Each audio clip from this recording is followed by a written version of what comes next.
بعد فقد قال الحكيم في كتابه بسم الله الرحمن الرحيم إنا أعطيناك الكوثر فصل لربك وانحر إن شانئك هو الأبتر صلوات پڑھیں۔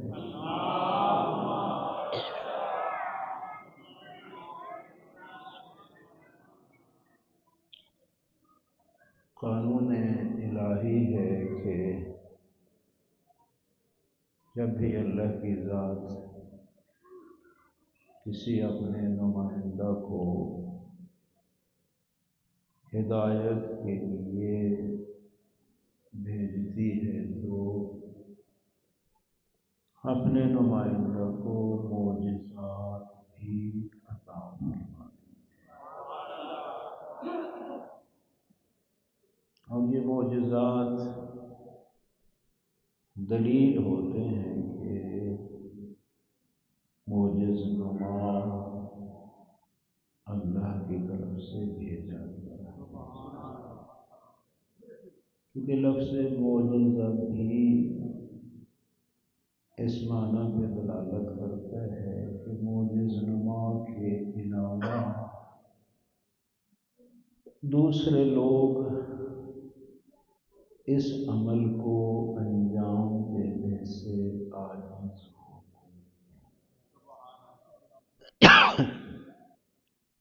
جادوگری بھی کچھ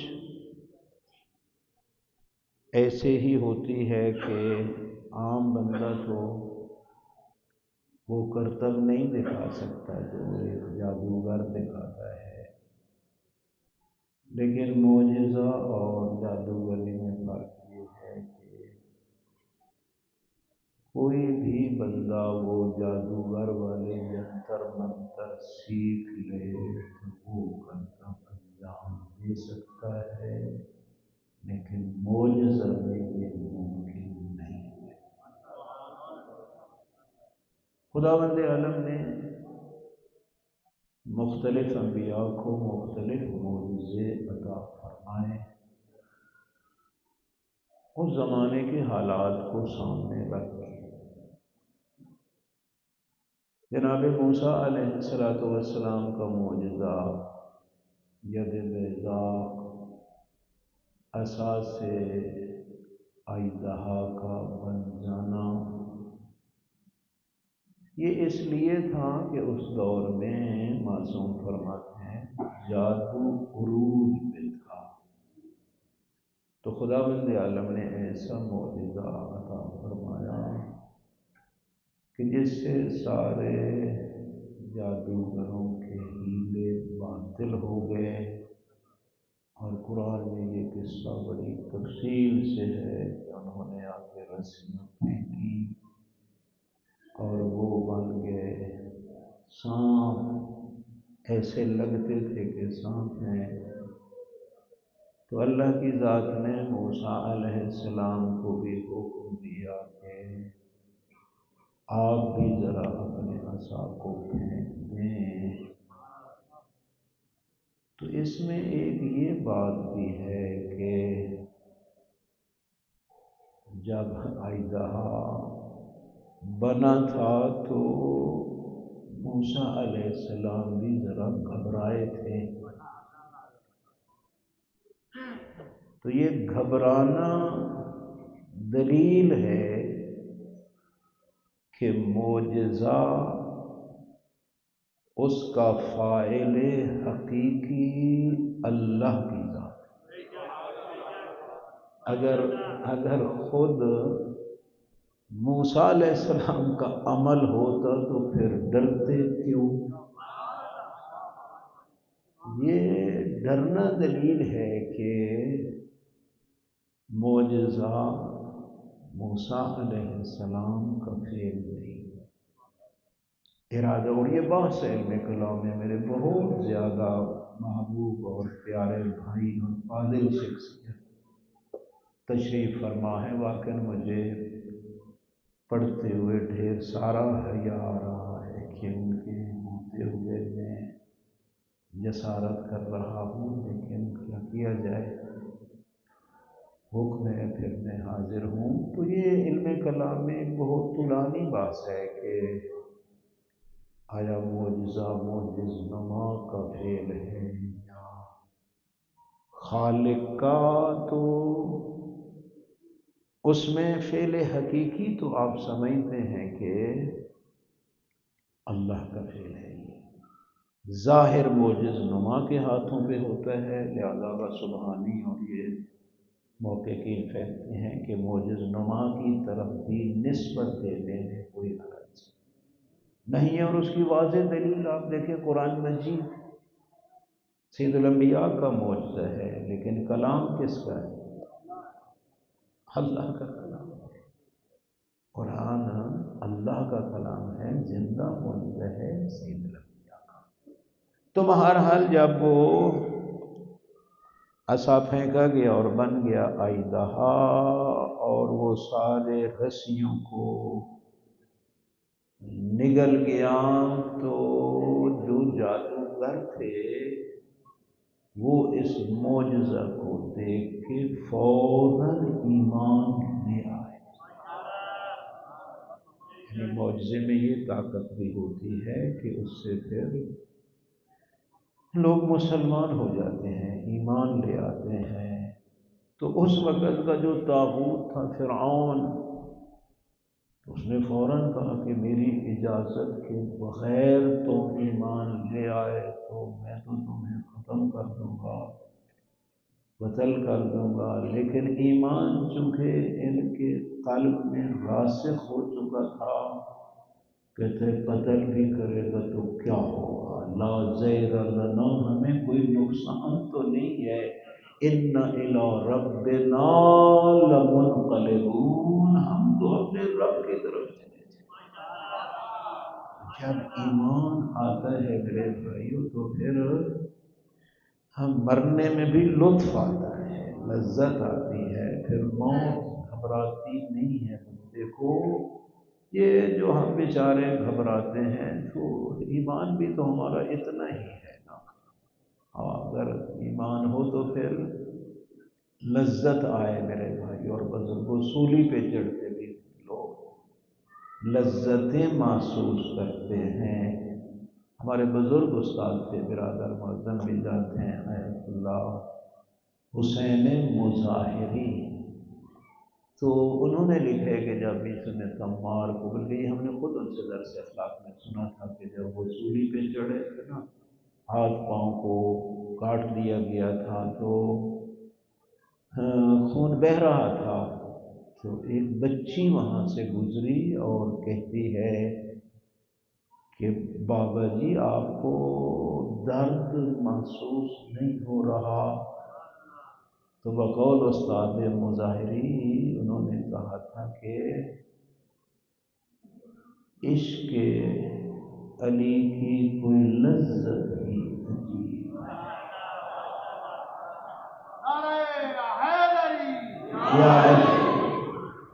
کہ جس میں پھر یہ درد محسوس نہیں ہوتے، مجازی عشق، اس کا تذکرہ بھی قرآن میں ہے، سورہ یوسف میں، کہ بیچاری اپنی انگلیاں کاٹ بیٹھی تھی اور پتہ نہ چلا، تو جب حقیقی عشق ہو تو منزل بلند۔ تو میرے بھائیوں اگر آپ دیکھیں تو ایک اسی طرح کا واقعہ امام علی ابن موسیٰ رضا علیہ السلام کے دور میں بھی ہوا ہے،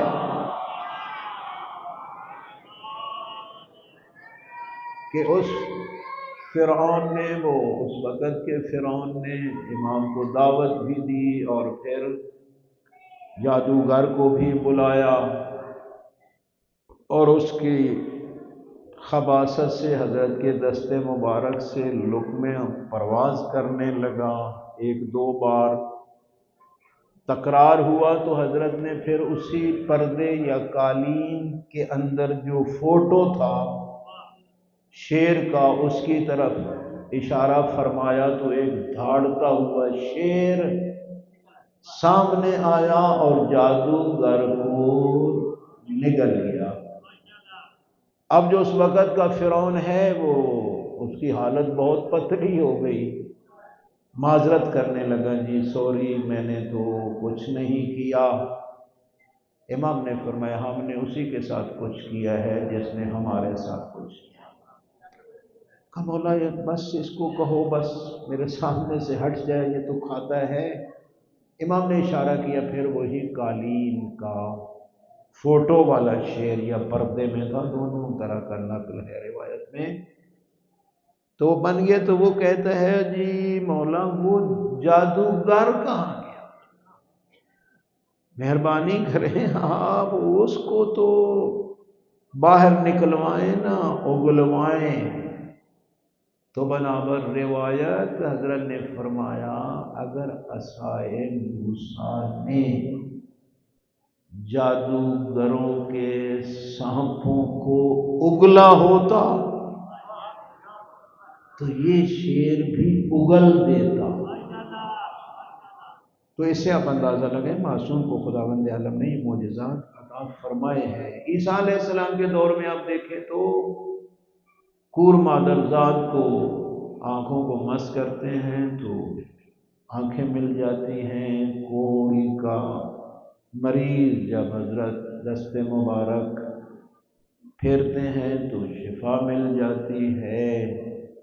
تو معصوم نے فرمایا یہ اس لیے تھا کہ اس دور میں حکمت عروج پہ تھی، تو حکیم مطلق نے اپنے نمائندہ کو ایسا حکمت کا معجزہ عطا فرمایا کہ سارے حکیموں نے سامنے گھٹنے ٹیک لیے۔ صلوات پڑھیں آپ ذرا، اللہم صلی علی محمد وآل محمد وعجل فرجہم۔ پھر بھی صلوات پڑھ لیں آپ، اللہم صلی علی محمد وآل محمد۔ تو جاری رکھوں یا یہ ہو جائے گا کچھ ٹھیک؟ اچھا آ رہا ہے۔ تو پھر آپ مہربانی کریں، وہ مولانا صاحب جو یہاں ہوتے تھے وفات پا گئے، اور برادر قاضی غلام مرتضیٰ مرحوم، علامہ محمد حسین نجفی صاحب، ہمارے ساتھی رانا محمد نواز صاحب، مولانا صاحب اور شاہ صاحب کے مرحومین، ان سب کے لیے ایک بار سورہ حمد اور تین بار سورہ توحید کی تلاوت فرمائیں۔ بسم اللہ الرحمن الرحیم، الحمد للہ رب العالمین الرحمن الرحیم مالک یوم الدین، ایاک نعبد و ایاک نستعین، اهدنا الصراط المستقیم صراط الذین انعمت علیہم غیر المغضوب علیہم ولا الضالین۔ بسم اللہ الرحمن الرحیم، قل هو اللہ احد اللہ الصمد لم یلد ولم یولد ولم یکن له کفوا احد۔ بسم اللہ الرحمن الرحیم، قل هو اللہ احد اللہ الصمد لم یلد ولم یولد ولم یکن له کفوا احد۔ بسم اللہ الرحمن الرحیم، قل هو اللہ احد اللہ الصمد لم یلد ولم یولد ولم یکن له کفوا احد۔ صلوات بر محمد و آل محمد۔ اللہم صل۔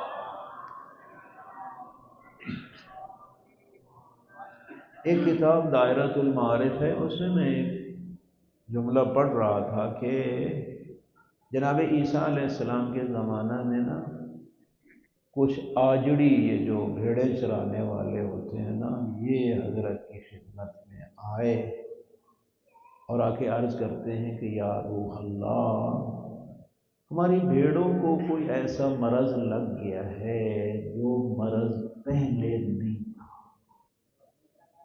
تو اس کا کوئی علاج بتائیں۔ تو حضرت نے ارشاد فرمایا یقیناً اس کا علاج ہے، کیونکہ مرض ہو اور علاج نہ ہو یہ عدل الہی کے خلاف۔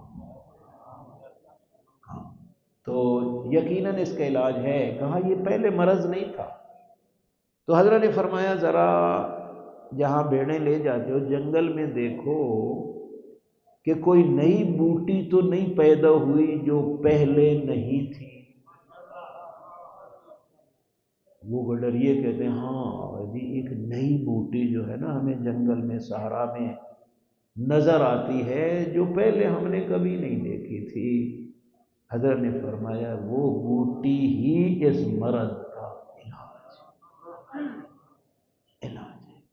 تو بہرحال طبابت حکمت اس دور میں عروج پہ تھی، تو خداوند عالم نے عیسیٰ علیہ السلام کو ایسا معجزہ عطا فرمایا جس نے بڑے بڑے طبیبوں کو شکست تسلیم کرنے پہ مجبور کیا۔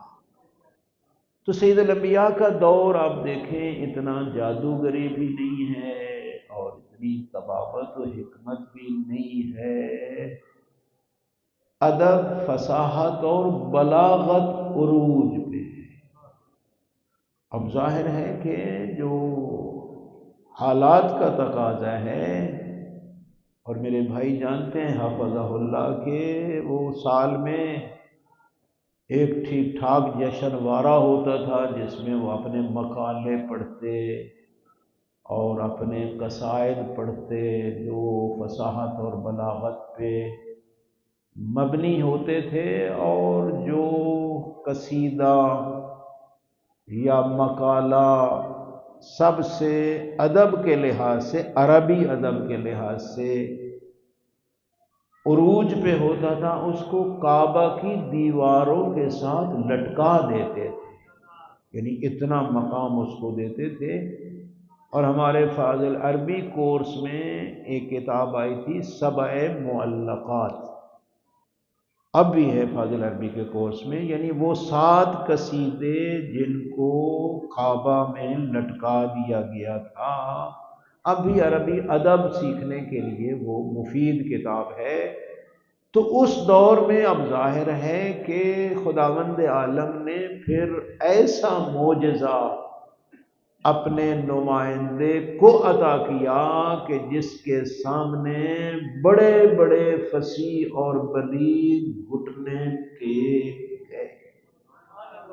بلکہ یہی مختصر سا سورہ جو میں نے پڑھا بسم اللہ الرحمن الرحیم، انا اعطیناک الکوثر فصل لربک وانحر ان شانئک هو الابتر، یہ سن کے انہوں نے کہا تھا ما ھذا کلام البشر، یہ کلام بشر نہیں جو نہ شعر ہے نہ نثر، اور اتنی جاذبیت، اتنی فصاحت، اتنی بلاغت، یہ کلام بشر نہیں۔ تو یقیناً جو سنا رہا ہے وہ کلام جو بشر کا کلام نہیں، سنانے والا بھی پھر اسی کا نمائندہ ہے۔ تو قرآن مجید ایک زندہ معجزہ آج بھی موجود ہے۔ سید الانبیاء کے سینکڑوں معجزات ہم نے دیکھے نہیں ہیں میرے بھائیوں، تاریخ میں ہیں، پڑھے ہیں، لیکن ایمان اتنا ہے گویا کہ آنکھوں سے دیکھا ہے کہ نبی کے اشارے سے چاند 2 ٹکڑے ہو گیا۔ ان آنکھوں سے نہیں دیکھا، دل کی آنکھوں سے اس پہ ایمان ہے کہ کھجور کا درخت زمین کے سینے کو چیر کے آتا ہے اور سید الانبیاء کے پاس پھر واپس جاتا ہے۔ پھر کہتے ہیں ایمان تب لے آئیں گے کہ آدھا وہیں کھڑا رہے اور آدھا آپ کے پاس آئے، تو وہیں آدھا کھڑا رہا اور آدھا حضرت کے پاس آیا۔ یہ چونکہ نہج البلاغہ میں اس معجزے کے راوی مولے متقیان ہیں، تو حضرت فرماتے ہیں اس کھجور کے درخت کی کچھ شاخیں نبی کے کندھوں پہ تھیں، کچھ علی کے کندھوں پہ تھیں، یعنی دونوں بھائی اکٹھے کھڑے تھے۔ تو ظاہر ہے جس معجزہ کو بیان امیر المومنین فرمائیں اس پہ ایمان لانے میں تو کوئی شک نہیں رہتا، مومن کو یقین ہو جاتا ہے، لیکن ہم نے دیکھا تو نہیں ہے نا۔ لیکن زندہ معجزہ جو اب دیکھ سکتے ہیں ہم، ماشاءاللہ آج بھی وہ چیلنج موجود ہے۔ کہ جو عرب کہتے تھے کہ اس نے خود گھڑا ہے، تو قرآن نے کہا کہ خود جو حضرت نے گھڑا ہے تو تم بھی تو عرب ہو،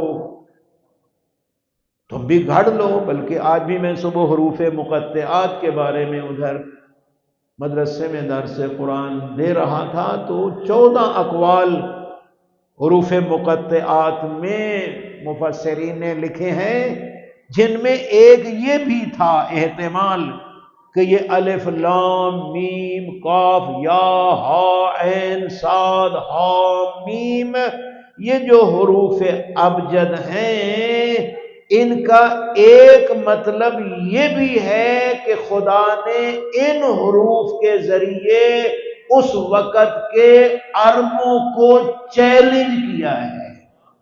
اور وہ کس طرح ہے؟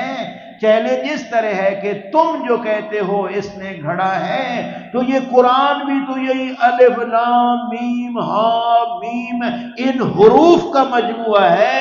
عرب ہو، ذرا بنا کے لے آؤ ایسا کلام۔ فرمایا نہیں لا سکیں گے، حتیٰ کہ جنوں کو بھی لا لو پھر بھی نہیں لا سکتے۔ اچھا 114 صورتیں نہیں لا سکتے تو 10 تو لے آؤ۔ کتنی چھوٹ دی اللہ پاک نے۔ ہاں، فاتو بے اشر صور مفتریات، وہی جو کہتے ہو گھڑی ہیں، گھڑی ہوئی 10 صورتیں لے آؤ۔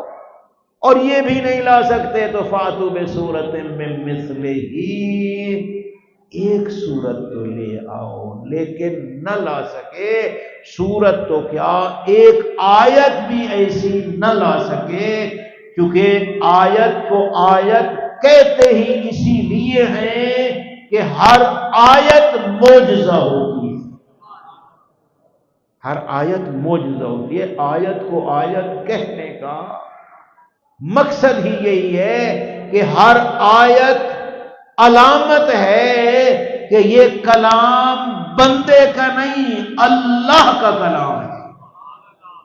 نہیں لا سکے میرے بھائیوں، زندہ تو فصاحت اور بلاغت کے لحاظ سے بھی دیکھیں، اور ادھر آپ شان نزول مجھ سے بہتر جانتے ہیں کہ پیغمبر خدا صلی اللہ علیہ وآلہ وسلم کی اولاد نرینہ کا یک بعد دیگرے دنیا سے چلا جانا اور کمینے دشمن کا جشن منانا، اور بطر رسول بطل محمد کے جملے کہنا، صاحب اولاد لوگ بیٹھے ہو، اب خود بتاؤ نا، جس کے بیٹے مر جائیں اور تعزیت ان الفاظ میں کہ بطر محمد، کیا خنجر چلتے ہوں گے زہرا کے بابا کے جگر پہ۔ لیکن خلق عظیم کا مالک چپ ہے، لیکن اللہ کی ذات تو اپنے محبوب کی قلبی کیفیت سے آگاہ ہے نا۔ اپنے حبیب کو تسلیاں دینے کے لیے سورہ کوثر کو نازل فرمایا۔ پورا سورہ تسلیاں ہیں سید الانبیاء کی، تسلیاں عطا فرمائے۔ فرمایا انا اعطیناک الکوثر۔ صلوات پڑھ لیں آپ ذرا، اللہم صلی علی محمد و آل محمد۔ پھر بھی صلوات پڑھ لیں، اللہم صلی علی محمد و آل محمد وعجل فرج آل محمد۔ اللہ اکبر، یا رسول اللہ، یا علی، یا با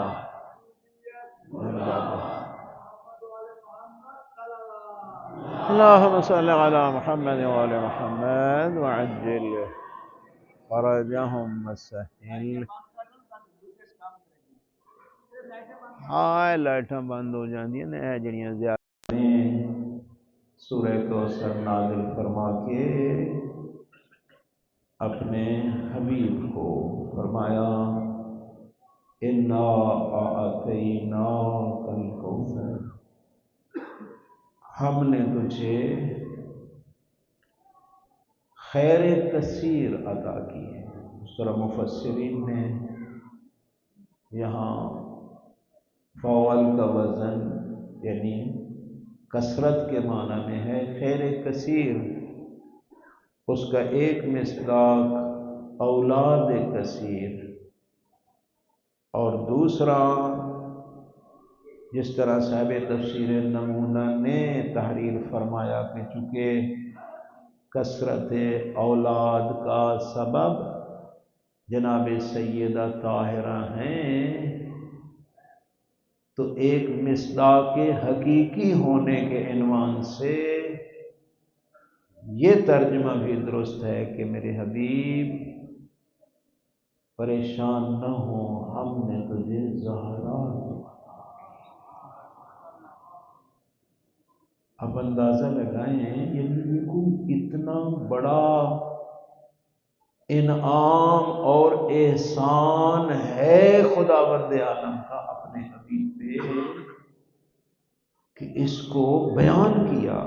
اور جہاں بھی اللہ کی ذات یہ جمع کی ضمیریں لگتی ہیں وہاں اپنے بڑے احسان کا تذکرہ خدا فرماتا ہے، جس طرح انا انزلناہ فی لیلۃ القدر کہ ہم نے قرآن کو لیلۃ القدر میں نازل کیا، انا نحن نزلنا الذکر وَإِنَّا لَهُ لَحَافِظُونَ، قرآن کو نازل کرنے والے بھی ہم ہیں، حفاظت کرنے والے بھی ہم ہیں۔ یا ایھا النبی انا ارسلناک شاہدا ومبشرا ونذیرا، یہ ساری بڑی بڑی نعمتوں اور احسانات کے تذکرے کی طرح اللہ نے فرمایا انا اعطیناک الکوثر، ہم نے تجھے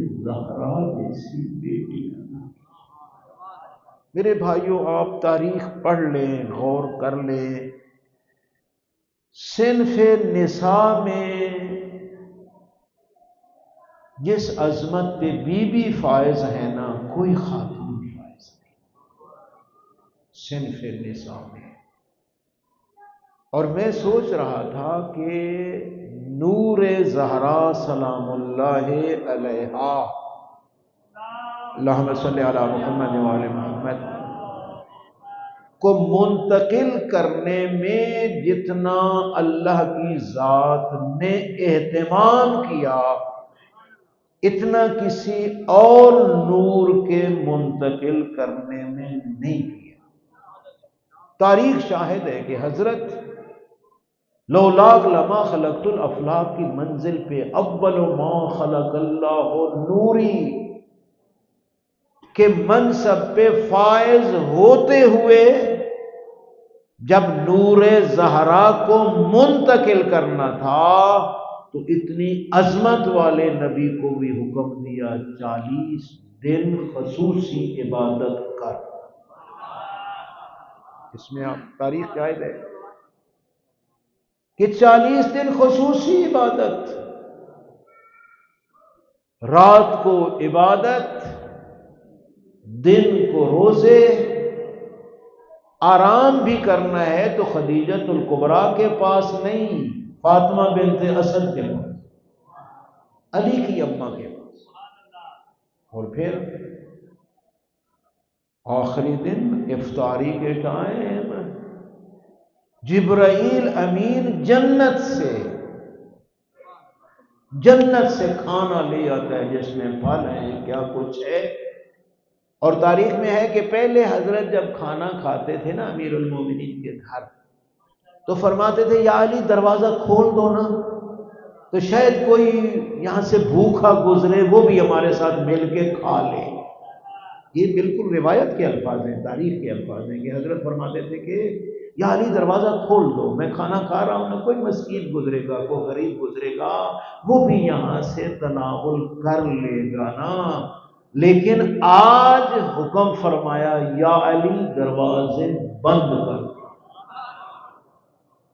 آج افطاری کے ٹائم 40ویں دن کی افطاری، دروازے بند، اور حضرت نے خود تناول فرمایا اور اب ارشاد ہوا کہ یہاں نہیں، آج خدیجۃ الکبریٰ کے گھر جانا ہے، اب نور زہرا منتقل ہوتا ہے جناب خدیجۃ الکبریٰ کی طرف، اور یہی وجہ تھی میرے بھائیوں کہ پھر سید الانبیاء اپنی بیٹی کے جہاں بوسے لیتے تھے وہاں بدن کی خوشبوئیں بھی سونگتے تھے۔ یہ تاریخ ہے، اور ایسے انداز میں کہ کچھ مائیں اعتراض کرتی تھی، جو وہاں امہات المومنین کا رش تھا سید الانبیاء کے گھر میں، تو کچھ تو برداشت نہیں کر سکتی کہ اس سن کی بچی کو اس انداز میں بوسے دینا اور پھر بدن سے خوشبوئیں سونگنا، اس کا کیا مطلب ہے؟ حضرت فرماتے تھے تجھے کیا پتا، جب میں چاہوں جنت کی خوشبو سونگھوں، میں زہرا کے بدن کی خوشبو میں سونگوں۔ جنت سے یہ نور بنا اور منتقل ہوا۔ اور آپ اس دور میں ذرا غور کریں کہ جس دور میں بی بی عالم کی آمد ہوتی ہے، اس دور میں بچی کے وجود کو تو کوئی برداشت کرنے کے لیے تیار ہی نہیں ہے، اور قرآن نے بالکل واضح بتایا کہ اذا بشر احدهم بالانثى ظل وجهه مسودا وهو كظيم بسوء ما بشر به يتوارى من القوم۔ یہ ساری بالکل تصویر ہے جو قرآن نے ان آیات میں بیان فرمائی ہے کہ کسی کو بچی کے بارے میں خبر دی جاتی تو بابا جی کا چہرہ سیاہ ہو جاتا تھا غصے کی وجہ سے، اور اپنے آپ کو لوگوں سے چھپا لیتا تھا کہ کوئی یہ نہ پوچھے بھائی گھر میں جو اولاد ہونا تھی تو بچی ہوئی یا بچہ، مجھے کہنا نہ پڑے کہ بچی ہوئی، اپنے آپ کو چھپا لیتا تھا، اور بدبخت پھر پروگرام بناتا تھا ذہن میں کہ ایوم سے کہو الا ہونن، کہ یہ زندہ رہ جائیں اور میں ذلت کو قبول کروں، ام یدسہ فی التراب، یا زندہ درگور کر کے میں بڑا خان صاحب بن جاؤں۔ یعنی بچی کو زندہ رہنے دینا ذلت کا موجب تھا، اور بچی کو زندہ درگور کرنا یہ بڑے پن کا جو ہے ایک مظاہرہ ہوتا تھا۔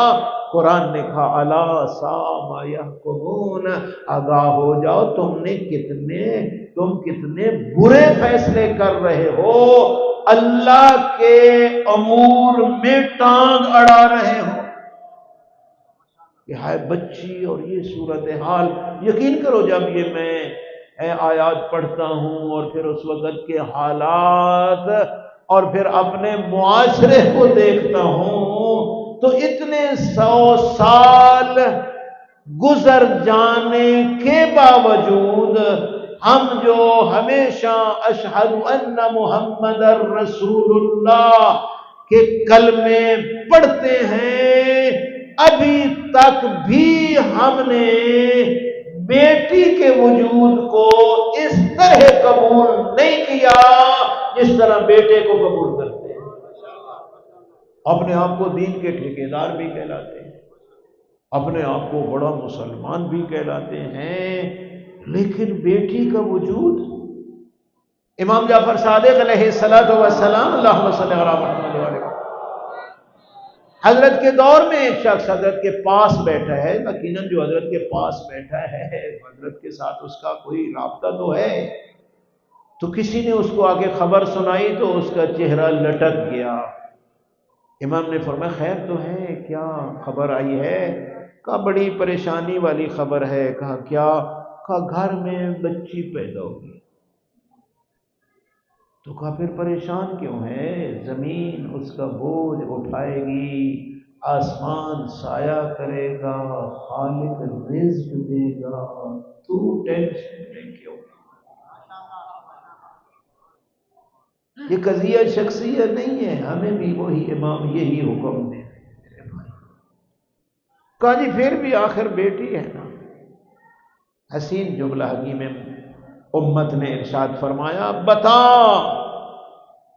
کہ تیری اولاد کے اختیار کا حق تجھے ہونا چاہیے یا تیرے خالق کو، کہ مجھے جو اولاد ہونی ہے بیٹا ہو یا بیٹی، اس کے انتخاب کا حق تو کسے دیتا ہے؟ اپنے آپ کو تو بہتر جانتا ہے کہ بیٹا بہتر ہے یا بیٹی، یا تیرا خالق؟ عرض کرتے ہیں مولا خالق ہی بہتر جانتا ہے۔ فرمایا اسی خالق نے اس شکم سے بیٹی کا انتخاب کیا ہے، پریشان نہ ہو، شکر خدا۔ روایات معراجیہ میں اگر آپ غور کریں تو میں نے شاید پچھلے سال بھی آپ کی خدمت میں عرض کیا تھا کہ سید الانبیاء جب معراج پہ گئے، جہاں دوسرے احکام خدا بندی حضرت نے اپنے حبیب کو وہاں سنائے، وہاں ایک یہ حکم بھی دیا کہ میرے حبیب جب زمین پہ جانا نا تو جن کو میں نے بیٹیاں دی ہیں ان کو میرا خصوصی یہ پیغام سنانا۔ اب اندازہ لگاؤ اس بندے کا مقام کتنا بلند ہے کہ خصوصی پیغام جا کے میرے ان بندوں کو سنانا کہ جن کو میں نے بیٹیاں عطا کی ہیں، ان کو کہنا لا تزیغن صدورکم انی کما خلقتہن ارزقہن، بیٹیوں والو بیٹیوں کی وجہ سے سینے کو تنگ مت کرنا، میں نے جس طرح ان کو پیدا کیا ہے رزق بھی میں دوں گا، سب کچھ میرے ہاتھ میں ہے۔ اس لیے میرے بھائیوں اور بزرگوں، اگرچہ ہم زبانی تو کہتے ہیں لیکن عملاً اس بیچاری بیٹی کے وجود کو اب بھی، بلکہ میں آپ کو ایک آپ بیتی سناؤں، آپ میرے بہت ہی قریبی احباب ہیں، مدرسہ ہے وہاں میں بچیوں کو پڑھاتا ہوں، اتفاقاً اس میں میری 2-4 نواسیاں بھی پڑھتی ہیں، تو ایک دن مجھے ایک نواسی کہنے لگی، نانا ابو آپ تو ماشاءاللہ کہتے ہیں نا کہ بیٹے بیٹی میں کوئی فرق نہیں ہوتا، اب ہمیشہ اسی پہ ہمیں تلقین کرتے ہیں، لیکن آپ کی جو گفتگو ہے اس میں ہمیں کبھی بیٹے کو ترجیح نظر آتی ہے بیٹی کی نسبت۔ مجھے نواسی نے کہا، تو میں نے کہا کس طرح بیٹا؟ کہا یہی جو اب تم، ہم بیٹیوں کو تو بیٹا کہہ لیتے ہو نا، توجہ کرنا، ہم جو بیٹیاں ہیں تم کئی بار کہا بیٹا ادھر آؤ، لیکن آپ نے کبھی اپنے بیٹے کو یہ نہیں کہا کہ بیٹی ادھر آؤ۔ یعنی ایک بچی کے ذہن میں ایک سوال، اور واقعہ میں اس وقت متوجہ ہوا کہ ہم بیٹیوں کو تو بیٹا کہہ لیتے ہیں لیکن کبھی بیٹے کو کہو بیٹی ادھر آؤ، یعنی ہم جو اپنی جگہ پہ بڑے ہی مطمئن ہیں کہ الحمدللہ بیٹی بیٹا فرق نہ دارد، ہماری بھی گفتگو میں فرق دارد۔ تو اس لیے میرے بھائیوں اور بزرگوں، رضائے خدا پہ راضی ہونا، ماشاءاللہ اللہ پاک نے بیٹی دی، اور سید الانبیاء نے تو واضح فرمایا خیر اولادکم البنات، سید الانبیاء فرماتے ہیں کہ تمہاری اولاد میں جو تمہارے حق میں خیر ہی خیر ہے وہ تمہاری بیٹیاں۔ حقیقت رحمت ہی رحمت ہے میرے بھائی اور بزرگوں، اس لیے کبھی بھی اس وجود کو، ایک روایت میں ہے جاتے ہو نا سفر پہ تو کوئی نہ کوئی چیز ضرور بچوں کے لیے لے آیا کرو، حکم بھی ہے، منتظر ہوتے ہیں وہ، بے شک وہ سستی سی بھی لے لو، لے کے ضرور جاؤ، بچے دیکھ رہے ہوتے ہیں کہ بابا آیا ہے کوئی چیز لے آئے گا، فرمایا اگر تم وہ چیز جو لے آئے ہو اگر تم تقسیم کرنے لگو اور آغاز بیٹی سے کرو، بیٹی سے آغاز کرو، پہلی چیز بیٹی کو دو، وہ بیٹی خوش ہو جائے گی نا، بیٹی کی اس خوشی میں تمہیں اتنا اجر ملے گا گویا کہ اولاد حضرت اسماعیل علیہ السلام سے ایک غلام خرید کے تم نے راہ خدا میں آزاد۔ بھائی لیے تم ہیں، بیٹی بھی وہ دینا ہے، بیٹے کو بھی دینا ہے، لیکن معصوم فرماتے ہیں آغاز بیٹی سے کرنا، بیٹی سے کرنا۔ اس لیے اور پھر دیکھیں ہمارے لیے تو پھر اسوہ لکم فی رسول اللہ اسوۃ حسنہ، جناب سیدہ طاہرہ بیٹی ہیں، اور حضرت خود فرمایا کرتے تھے انا ابو البنات، بندگان خدا میں بھی تو ایک زہرا جیسی بیٹی کا بابا ہوں۔ روایت میں انا ابو البنات، کبھی بھی میرے بھائیوں یہ ذہن میں بات نہیں آنا چاہیے۔ پھر ماشاءاللہ ہم جانتے ہیں کہ بیٹی بیٹا یہ کوئی بندے کے بس تو ہوتا نہیں ہے نا، یہ تو اس قادر مطلق نے اپنے ید قدرت میں رکھا ہے۔ ہم جھلے ہیں، بیٹا نہیں ہوتا تو پھر اس کا دروازہ چھوڑ کے دیوال پیر عاشق جانے دھوئیں تے چلے رہے، یہ ہم دیوانے ہیں، ہمیں پتہ نہیں ہے میرے بھائی۔ دعا کے لیے چلے جانے میں تو کوئی حرج نہیں ہے، لیکن اللہ سے ہی ناراض ہو جانا۔ بڑے بڑے میں نے لوگوں کو دیکھے، بڑے بڑے تقدس معابوں کو دیکھے، بڑے بڑے موحدین کو دیکھے کہ جب ایسا مسئلہ آتا ہے تو ادھر چلے گئے اور پیر صاحب نے پھر کیا کہا جی ایک کالا بکرا لے آؤ، وہ بندہ ویک کے آ دن بندہ تکڑا ہو تو کالا بکرا لے آؤ، یہ بندہ غریب جو ہوئے تو بس مرغا لے آؤ جڑا ہوں سجیاں بانگاں دے دو، ایک کھاون دا چنو۔ کیونکہ ہمارے ساتھ یہ ہوا ہے، ہمیں پتہ ہے، ہم دیکھتے ہیں۔ میں کیا کرنا ہے بھائی؟ اس کی گردن کے خون سے تعویذ لکھنا ہے، یہ ہے میرے بھائیو ہمارے معاشرے میں ہے۔ اب آپ جانتے ہیں کہ کیا وہ اس نے کیا اثر کرنا ہے اس بدبخت کے اس تعویذوں نے، جس کا آغاز بھی نجس خون سے۔ اصلاً غیر مؤثر ہیں یہ چیزیں، لیکن بفرض محال آپ سمجھ لیں کہ پیر دے اس تعویذ نالے پتر جمیا تو جس کا آغاز نجس خون کے تعویذ سے ہوا ہے وہ ابو ذر نہیں بنے گا، کوئی بندر نہیں بنے گا۔ پھر وہ اکثر انہوں نے دی لیٹ بھی رکھ لینا، او بدعت سے بدعت آگے بڑھتے بڑھتے، اس لیے کیوں نہیں قرآن کی طرف جاتے جو ہمیں یہ کہتے ہیں یَهْبُ لِمَن یَشَاءُ إِنَاثًا وَيَهْبُ لِمَن یَشَاءُ الذُّکُورَ۔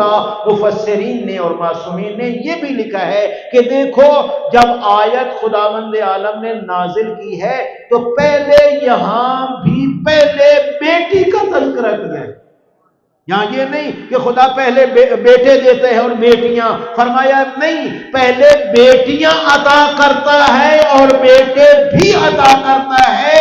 خالق نے بخشش کا آغاز ہی بیٹی سے کیا۔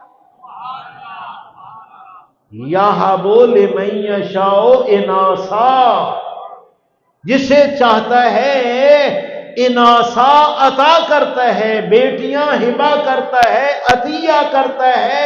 بیٹی کے وجود کو خالق نے اپنا عطیہ قرار دیا ہے، آگے تیری مرضی، اللہ کا عطیہ خوش ہو کے قبول کر یا ناراض ہو کے کر۔ الفاظ عجیب ہیں، لذتیں آتی ہیں۔ یَهْبُ لِمَن یَشَاءُ إِنَاثًا وَیَهْبُ لِمَن یَشَاءُ الذُّکُورَ، کسی کو بیٹے، کسی کو بیٹیاں، کسی کو جوڑے، کسی کو دونوں سے محروم، یہ اس کی اپنی عطا ہے، اس میں بندے کا ذرا بھی بس نہیں۔ یہ امور تکوینیہ سے ہے جس میں انسان مجبور محض ہے، ذرا بھی اس کے اختیار نہیں ہے، یہاں مجبور محض ہے۔ یہ انما امرہ اذا اراد شیئا ان یقول لہ کن فیکون کے ساتھ اولادیں ہوتی ہیں میرے بھائی۔ اس لیے کبھی ان چکروں میں نہ پڑو، بلکہ صحیح مومن تو وہ ہے اولاد ہو الحمدللہ، حتیٰ نہ ہو پھر بھی الحمدللہ۔ اور میں نے دیکھے ہیں ایسے لوگ، آپ میں سے ڈھیر سارے لوگ جانتے ہوں گے، پی ایف میں ایک سید زادہ بریگیڈیئر تھا اس وقت، بعد میں تو جنرل ہو کے انہوں نے وفات پائی، خدا گری کی رحمت کرے، ڈاکٹر سید ناصر الاسلام۔ وہ جب میں پہلے 1986 میں آیا تو اس وقت وہ پی ایف میں تھے، اور ان کا ایک کلینک بھی تھا، بہت ماہر ڈاکٹر تھے، بلکہ اس وقت رشیا کے ساتھ افغانستان کی جنگ تھی، کچھ مجاہدین زخمی ہو کے بھی آتے تھے تو ہم ان کے علاج کے لیے شاہ صاحب کے پاس جاتے تھے، جو کہ مجھے فارسی آتی تھی تو مجھے مترجم کے عنوان سے لے آتے تھے، کافی تعلقات تھے ان کے ساتھ۔ تو ایک بار علامہ محمد حسین صاحب خدا ان پہ رحمت نازل فرمائے، کوئی معائنہ کے لیے ہم مل کے گئے نا، تو پتہ چلا کہ شاہ جی کی اولاد نہیں ہے، بالکل نہ بیٹا ہے نہ بیٹی۔ تو جس طرح پھر ہم مولویوں کی باتیں ہوتی ہیں، مولانا مرحوم فرمانے لگے شاہ جی بڑا افسوس ہویا کہ تہاڈی اولاد نہیں۔ یقین کرو وہ بریگیڈیئر سید چونک اٹھا کہ مولانا کیا کہہ رہے ہو، افسوس کا مقام ہے یا شکر کا مقام ہے؟ بریگیڈیئر، ایمان اتنا قوی۔ مولانا کا چہرہ پھک ہو گیا، کہا شاہ جی شکر کا مقام کیسے ہے؟ کہا شکر نہیں ہے کہ اس ذات نے اتنے بڑے امتحان سے مجھے بچا دیا، اتنے بڑے امتحان سے۔ مگر اولاد کی تربیت کوئی آسان ہے؟ کوئی لیلا تھا نہیں نا پالنا میرے بھائیو، ایک مومن معاشرے میں دینا وہ آسان ہے؟ او کہاں سے محنت شروع کرنا پڑتی ہے؟ اس کی اماں سے، پھر خوراک کا حلال ہونا، پھر ماحول ایسا پیدا کرنا کہ جس میں یہ پروان چڑھے تو مذہب کے لیے زینت بنے، ننگو آر نہ بنے۔ انہوں نے کہا یہ مقام شکر ہے۔ باقی رہا بچے، تو کہنے لگے یہ قوم کے جتنے بچے ہیں میرے اپنے بچے ہیں، کتنے یتیم بچے ہیں کہ آغا خان یونیورسٹی میں ان کو ڈاکٹر بنانا۔ ڈاکٹر سید ناصر الاسلام مرحوم رحمت اللہ علیہ۔ تو کچھ ایمان تو یہ ہے نا کہ نہیں بھی تو الحمدللہ، لیکن اگر خدا نے دی ہے تو پھر نخرے نہ کر کہ بیٹی کیوں ہے، بیٹا کیوں ہے، نہیں، رضا بقضائہ و تسلیما لامرہ۔ تو میرے بھائیوں اور بزرگوں، خداوند عالم نے اتنی باعظمت بیوی، اب خود اندازہ لگائیں، حضرت فرماتے ہیں میری بیٹی زہرا کے غضب سے اللہ غضبناک ہوتا ہے، یعنی اس سے بڑھ کے بھی عظمت۔ میری زہرا کی رضایت سے اللہ راضی ہوتا ہے۔ یا سلمان انا حب ابنتی فاطمہ ينفع فی مئت مواطنا ایسر تلک الموت والقبر والحشر والمیزان والصراط والمحاسبہ۔ سید الانبیاء فرماتے ہیں سلیمان محمدی، میری بیٹی زہرا کی محبت 100 مشکل مقام پہ محب کو فائدہ دے گی۔ آپ اندازہ لگائیں اس سے بڑی اور رحمت، یعنی امت کے لیے رحمت کا ذریعہ جناب زہرا ہے۔ 100 مشکل مقام، اور ان 100 مشکل میں کچھ آسان حضرت نے فرمائے، ان 100 میں سے ایسر و تل کا، ان 100 میں سے جو آسان ہیں وہ موت ہے، قبر ہے، معاشر ہے، میزان ہے، پل صراط ہے، محاسبہ ہے۔ یہ آسان ہے، آسان یہاں بھی فائدہ دے گی، ان سے 94 مشکل ہیں، وہاں بھی محبت زہرا فائدہ دے گی۔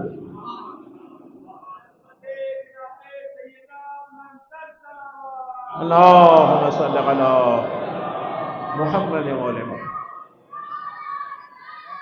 اس لیے میرے بھائی اور بزرگوں، بیٹی خدا نے دی ہے، اس کو کنیز زہرا بنا دیں، تربیت ایسی کریں، کنیز زہرا بنائیں، بی بی کی سیرت اس کو پڑھائیں نا۔ بڑی اچھی کتاب ہے فاطمہ بانو نمونہ اسلام، آغا امینی نے لکھی اور علامہ اختر عباس صاحب قبلہ نے اس کا ترجمہ کیا۔ بہت اچھی کتاب ہے، گھروں میں ہونی چاہیے، بچیوں کو پتہ ہونا چاہیے۔ اس میں ساری روایات موجود ہیں، حالات بی بی کے موجود ہیں۔ حضرت باہر سے آتے ہیں، زہرا میں اندر آ جاؤں، بسم اللہ بابا تشریف لے آؤ، جو میرے ساتھ ہے وہ بھی آ جائے۔ اب عرض کرتی بابا مجھے پردہ فل کر دے، بیٹا وہ نابینا ہے، بابا میں تو بینا ہوں۔ اللہ اکبر، آخر اس سے کچھ حاصل ہونا چاہیے نا، میں بینا ہوں۔ سید الانبیاء صحابہ میں کہتے ہیں بتاؤ عورت کے لیے اس دنیا میں خیر کیا ہے؟ بڑے بڑے صحابی جواب نہ دے سکے۔ جب بی بی کے پاس تذکرہ ہوا تو کہا کیوں نہیں کہہ دیا کہ عورت کے لیے خیر یہ ہے کہ نہ وہ غیر محرم مرد کو دیکھے اور نہ غیر محرم اسے دیکھے۔ یہ فقط واقعہ تو نہیں ہے، یہ عمل کی دنیا ہے، عمل میری بیٹی ایسا ہونا چاہیے کہ غیر محرم نہ دیکھے۔ آپ کو یاد ہے میں نے ایک بار شاید وہ آپ کو سنایا تھا، شیخ مقدس اردبیلی کے والد والا واقعہ، جنہوں نے وہ سیب کھایا تھا، پھر نجف گئے تھے تو وہاں کے عالم نے کیا کہا تھا کہ میں سیب حلال کرتا ہوں لیکن شرط کیا ہے کہ میری ایک اندھی گونگی لنگڑی لولی بیٹی ہے، اسے شادی کر لو۔ تو اس نے سوچا اگر سیب حلال نہ ہو تو آخرت خراب ہے، اور اگر اس لنگڑی لولی اندھی سے میں شادی کروں تو میری دنیا خراب ہے، تو چلو آخرت بچ جائے، دنیا خراب ہوتی ہے تو ہو جائے، ٹھیک ہے میں اسے عقد کرتا ہوں۔ عقد کیا گیا، اور جب وہ گیا اردبیلی کا والد محمد اردبیلی، تو حوروں جیسی خاتون بیٹھی ہے، آنکھیں بھی ٹھیک ہیں، زبان بھی ٹھیک ہے، کان بھی ٹھیک ہے، دوڑتا ہوا باہر نکلا۔ آقا مسکرائے، کہا کیا وجہ ہے؟ کہا میرے ساتھ دھوکہ ہو گیا۔ کہا کیا دھوکہ؟ کہا تو آپ نے کہا تھا اندھی ہے، اس کی تو آنکھیں ہیں، آپ نے کہا تھا گونگی ہے، یہ تو زبان والی ہے، آپ نے کہا تھا کچھ نہیں سنتی، یہ سب سنتی ہے، چلتی پھرتی ہے۔ فرمانے لگے یہ وہی ہے، لیکن میرا مقصد یہ تھا میری بیٹی کی آنکھیں ہیں لیکن آج تک اس نے غیر محرم دیکھا جو نہیں، میری بیٹی کی زبان ہے جھوٹ بولی جو نہیں، گلہ کیا جو نہیں، بیٹی کے کان تو ہیں لیکن نہ غیبت سنی، نہ جھوٹ سنا، نہ زنا سنا، ہاتھ پاؤں ہیں گناہ کی طرف گئی جو نہیں، تو بس گویا کہ ہاتھ پاؤں نہیں ہے۔ تو میرے بھائیوں ایسا بنا اپنی اولاد کو، کنیز زہرا بنا، جا بھی رہی ہو تو لوگ مطمئن ہو کے کہیں کہ ایسی ہوتی ہیں کنیزان زہرا۔ یہ محنت کرنا ہے بیٹی، سبحان اللہ، خدا زندہ و سلامت رکھے۔ علامہ شیخ محسن نقوی، بڑا بیان کبھی ان کا ہوتا ہے، میں نے مدرسہ جب بنایا ان کی سرپرستی میں اور پھر تشریف لے آئے تو ایک جملہ کہنے لگے بیٹیوں دیکھو نا، تم اپنے گھر والوں کے لیے تو رحمت ہو نا، چونکہ ہر بیٹی اپنے گھر کے لیے رحمت ہوتی ہے، بیٹا یہاں سے پڑھ کے اس طرح نکلو کہ پورے معاشرے کے لیے رحمت بن جاؤ۔ یہ جو اچھی نسلیں آتی ہیں ان اچھی ماؤں کی وجہ سے، تو میں اگر اپنی بیٹی کو ایک کنیز زہرا بنا لوں، اس سے بڑی سعادت کیا؟ تو اس لیے میرے بھائی اور بزرگوں، میں نے آپ کی خدمت میں عرض کیا ہے کہ خداوند عالم نے سید الانبیاء کو جو بیٹی عطا کی، اس کے آنے سے اس زمانے کی ساری بچیوں کا سر فخر سے بلند ہو گیا۔ جناب زہرا کے ساتھ جو رویہ ہوتا تھا پیغمبر خدا کا، اس کو دیکھ کے لوگ جو ہے نا بچیوں کا احترام کرنے لگے۔ اور پھر کتنے احکام ہیں جو عورتوں تک جناب زہرا کے وسیلہ سے پہنچے، اور یہی وجہ ہے کہ بظاہر رسالت قرار پاتی ہے۔ رسالت کا ایک حصہ ہے، رسالت کا ڈھیر سارے احکام نبی نے بیان تو فرمائے لیکن پریکٹیکل کر کے نہ دکھا سکے۔ وہ کس نے دکھایا؟ حسنین کی اماں نے، جناب سیدہ طاہرہ نے۔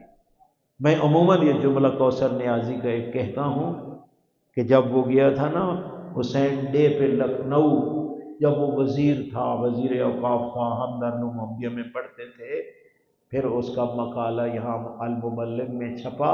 اس میں ایک جملہ مجھے آج تک یاد ہے، اس نے یہ لکھا تھا، وہاں پہ بیان کیا تھا کہ دنیا جتنے احسان جناب زہرا کے ہیں بھلانا چاہے بھلا دے، یہ تو نہیں بھلا سکتی کہ زہرا نے زمانے کو حسین دیا۔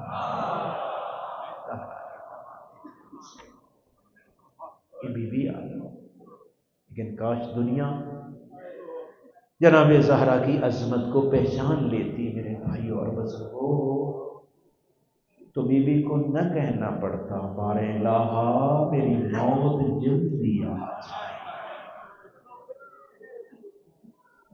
آپ ذرا سین دیکھیں نا، 9 سال بابا کے گھر میں ہے اور 9 سال ہی تقریباً امیر المومنین کے گھر میں، عین شباب، عین شباب۔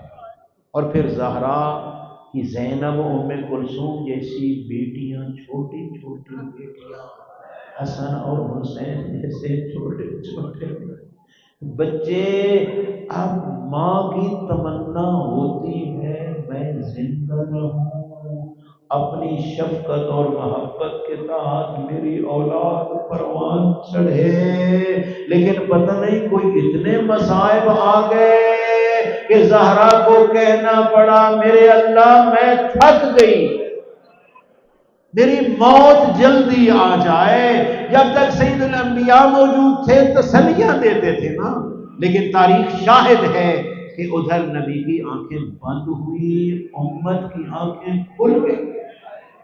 حالات ایسے ہو گئے کہ بی بی کو کہنا پڑا یا علی میں نے سنا ہے لوگ سلام نہیں کرتے آپ پہ، تو حضرت نے کیا کہا میری زہرا اس سے بھی آگے، اس سے آگے کیا مصائب ہیں؟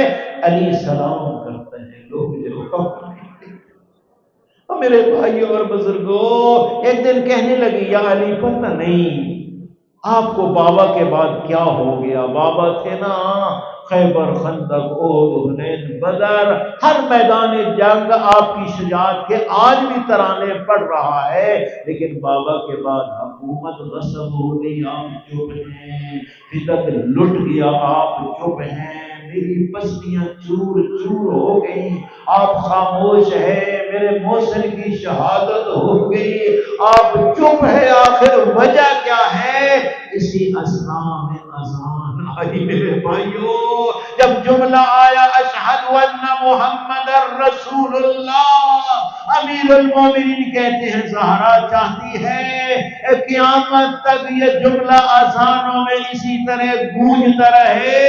کہا کیوں نہیں یا علی؟ تو پھر رو کے فرمایا پھر علی کو سب مصیبتوں پہ صبر کرنا پڑے گا، اور میں اتنا عرض کروں گا میرے مولا آپ جیسے بہادر کے لیے خیبر خندق کو فتح کر کے دین بچانا آسان ہے، لیکن آپ جیسے غیرت مند کے لیے اپنی آنکھوں کے سامنے اور زہرا کو تماچے لگتے دیکھ کے اور چپ کر جانا بڑا مشکل ہے۔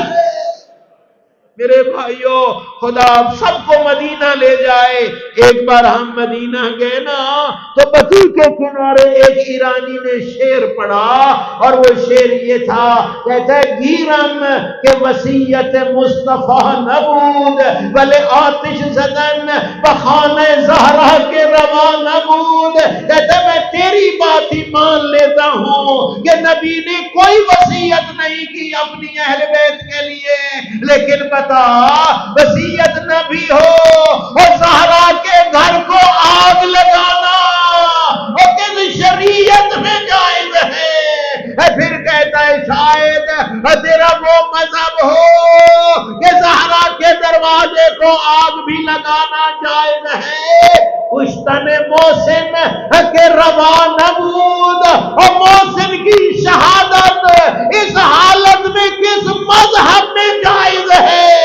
پھر آگے کہتا ہے چاہے تو وہ مذہب رکھتا ہو اور جس میں محسن کی شہادت بھی جائز ہو, سیلی زدن بزہرا کے روا نبود, اور زہرا کو تماچے مارنا اور کس شریعت میں جائز ہے؟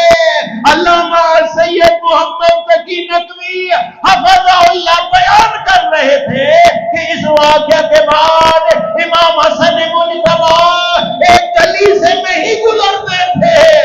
جب پوچھا گیا مولا کیوں نہیں جاتے اس گلی میں, روکے فرمایا اس گلی میں وہ ظالم رہتا ہے اور جس نے میری اماں کو انا للہ وَإِنَّا إِلَيْهِ رَاجِعُونَ وَسَيَعْلَمُ الَّذِينَ ظَلَمُوا أَيَّ مُنْقَلِبٍ. کریم اللہ ان عرائض کو قبول فرما.